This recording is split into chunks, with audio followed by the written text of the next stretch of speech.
I sat down. Usually you get a script and you kind of like, it's kind of hard to get past the 5th page, and you may put it aside and think you're going to finish it at some point, which you rarely do, if ever. And I never put this one down. And I thought it was really, really good.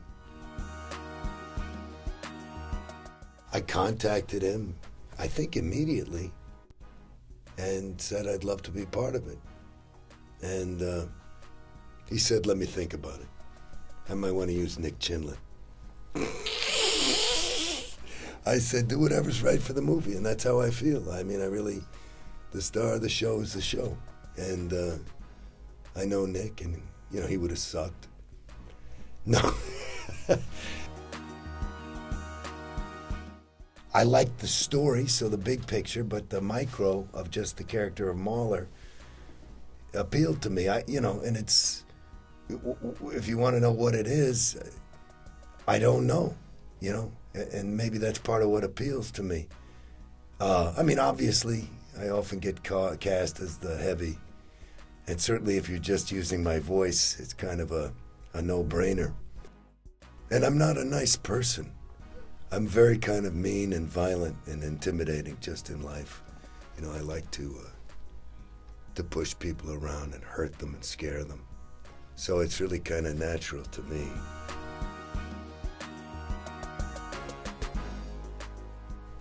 You got the thing, you nailed it, and then the focus was off, or the other guy keeps blowing his line, or you can't remember your line, or you don't, so here it's very safe. You can throw anything against the wall. Maybe it'll stick, maybe it doesn't, but, nobody's going to point their finger and laugh at you, except for this Murphy character.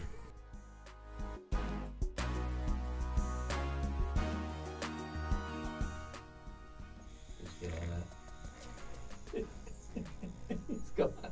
He checked out. What? In a movie, particularly, probably, I don't know, I never really thought about this. You create your own little world. And,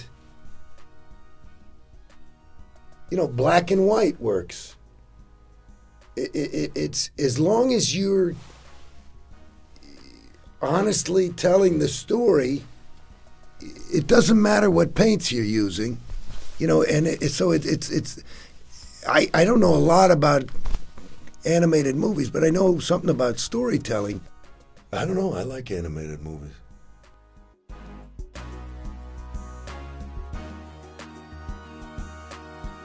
I really like it.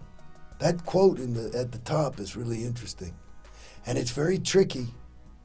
I had an agent who used to say, if you want to send a message, call Western Union. So it can be a little bit, sometimes, and I feel like you've been able to let people discover something rather than hitting them over the head with it and getting a little pedantic about it. And that's not easy.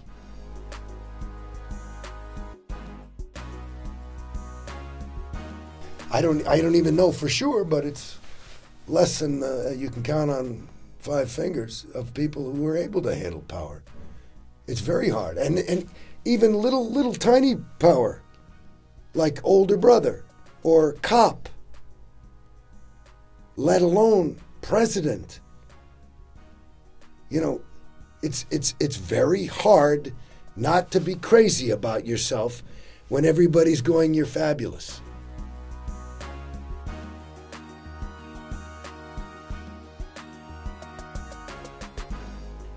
As many people are out there, they're going to read into it. I know this guy. He's dead now. Beautiful, successful, lovely, dear man.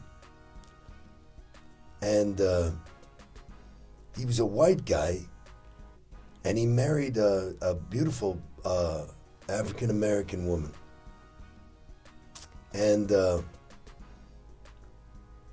And I happen to have this book of photographs by Richard Avedon, who's a tremendous artist. And there's in the book was a fantastic portrait of a guy, older black guy, with a face and eyes that there's no actor that could muster that up. And scars. And the title was, I think the guy's name, An American Slave. He was an actual slave. He had been a slave. And I showed this picture to this guy because he was very involved in the African American community and whatever. And he said, and he was disturbed by it. He said, I don't like that picture at all. And this is 15 years ago, and I still remember. And I go, okay. But it was, to me, it was a beautiful picture because it told that story. That's a face that went through terrible things. And that face told that whole story. So to me, it's not a nice story for sure. But it's a story that's important to tell. Just because you close your eyes doesn't mean it's not happening. Hi, my name's Max. Listen, I don't have much time, but I have to tell you about this place called DAWGTOWN. They actually make money fighting dogs like me. I'm gonna lead a revolt out of here, but I need your help. So make a pledge today before time runs out. DAWGTOWN! Sorry, I gotta go. It's fight or die around here. Don't forget us!